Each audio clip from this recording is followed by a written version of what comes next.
Hey everybody, Alex Miller at Capnion here.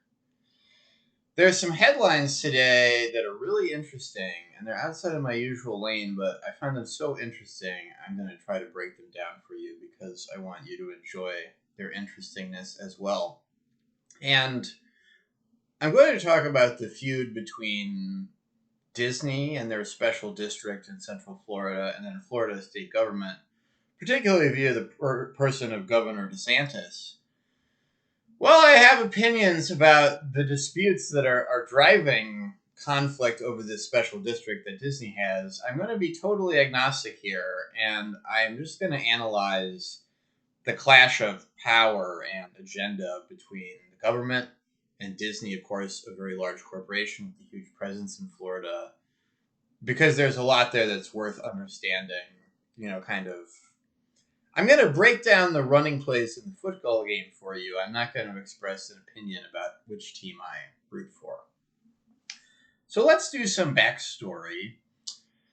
Disney had expressed some opinions about laws passed in Florida that the Florida state government didn't like. And in more or less explicit retaliation, threatened and then did strip Disney's control over a special district that they had containing mostly Disney World in Central Florida. So this district goes back almost to World War II. And the idea is that, I think especially way back in the day, but it's still mostly true, there's this area of Central Florida, there's not a lot there but Disney World. Everybody doing anything, driving around, just everything that's going on in this district is all about Disney World. Why don't we let Disney essentially have their own municipal government to handle Disney World, and then the public sector doesn't have to think about it? So it's a pretty big area, processes a lot of money. I think some really tiny number of people live there, and it's 15 Disney employees or something. There's an interesting side debate about how much of a good idea this kind of special district is, but I think you can see the rationale, and it's been around forever. So certainly hasn't killed anybody yet. Because of this dispute, the perspective of the Florida state government is Disney was perhaps overusing its power, commenting on this law. I think pretty explicitly going to punish them, take this district away. So it happened on February 8th that a bill was passed and official control over this special district, which is now going to be the idea anyway, functioning more like a normal municipal government, was handed to a board appointed by DeSantis. So that was 2.5 months ago. It came out just today, and this is the really interesting part, that the day before that handover occurred on February 8th, Disney had signed a whole bunch of really heavy-duty, high-powered contracts with the district that they then had control over that grants most of the interesting powers the district had to Disney for a really long time. And one really fascinating wrinkle, I'm going to do a big parentheses here because I'm going to talk about a kind of just whole other topic that's really fascinating.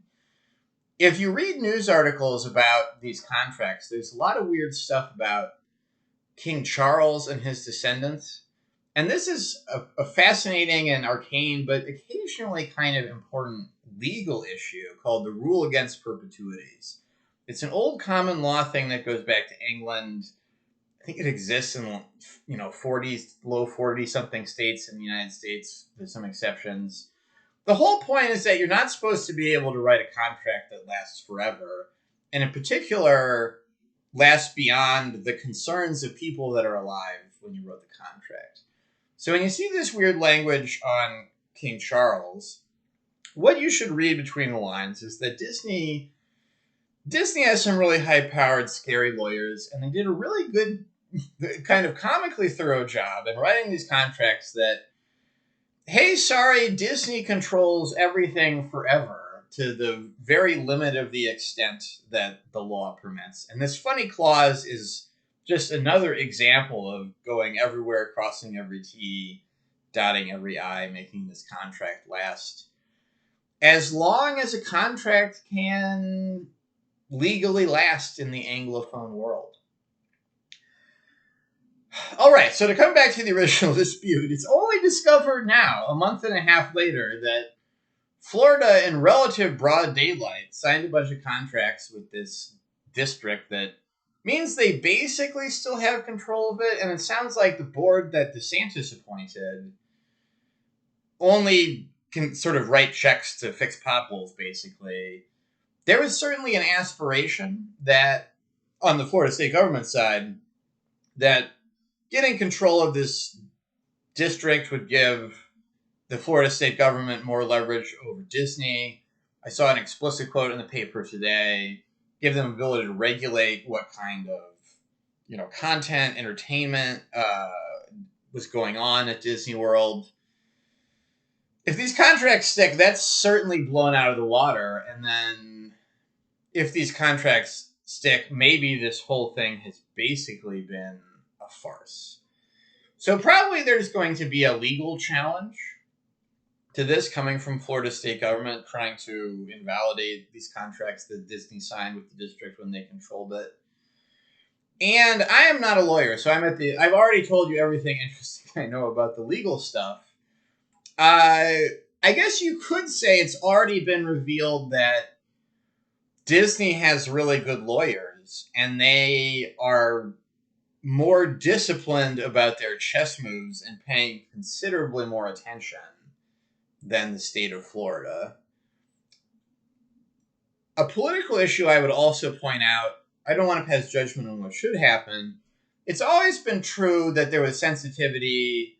Well, when Florida takes over this district, what kind of liabilities crop up for the taxpayers? And there was a lot of contortion to try to say, and I think pretty correctly, there were a lot of contortions to try to make it not true that Florida taxpayer picked up liability from this whole affair. If you're suing a huge mega corporation, the largest employer in your state, about arcane contracts, that's the kind of thing that can take forever and cost $1 zillion. So the problem is, once again, this could cost Florida taxpayers a lot of money, and do they want that? Are the cultural issues underneath this whole affair worth the squeeze to people? I'm probably revealing my opinions on the underlying issue at least a little bit to say I think it's probably not. And this whole affair, I think, to me, is a little farcical.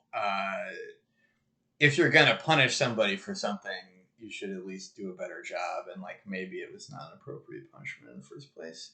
So naturally, it's getting weird. I think it had seeds of weirdness baked into it at the beginning. And it's getting weird in a legally exciting and dramatic way. And I think this is about as interesting of kind of corporate contra government intrigue as you're going to see in the newspaper right now. I'll put a link in the comments. I'd love any gossip anybody has on this topic, because I'm personally really interested in it. And I guess in some of my other videos, you've seen that I'm a big cyberpunk fiction fan. And corporate control over territory and government is always a theme. And just really fascinating stuff. Let's see how it plays out.